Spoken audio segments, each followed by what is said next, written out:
પંથકમાં પાણી ભરાવાની સમસ્યા મુદ્દે રાઘવજી પટેલનું નિવેદન સામે આવ્યું છે। ઘેડમાં સમસ્યાના નિરાકરણ માટે સરકાર કટિબદ્ધ છે। ઘેડની સમસ્યાના ઉકેલ માટે પ્રયાસ ચાલી રહ્યા છે। ઘેડની સમસ્યા વર્ષો જૂની છે। રાઘવજી પટેલનું આ નિવેદન।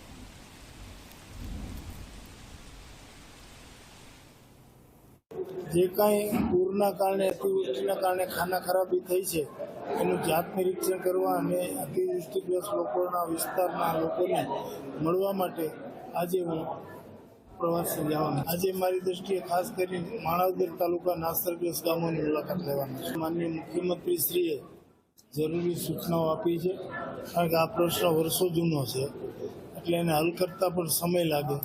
એનું સર્વે થાય અને સર્વે થયા પછી એની આખી કામગીરી મંજૂર થાય પછી કામ આગળ વધે। પણ એક વસ્તુ નક્કી છે કે રાજ્ય સરકાર આ દર વર્ષે ઘેડમાં જે પરિસ્થિતિ ઊભી થાય ચોમાસાની સિઝનમાં એ પરિસ્થિતિનો કાયમી ઉકેલ આવે એ દિશામાં કાર્ય કરવા માટે મક્કમ રીતે આગળ વધી રહી છે।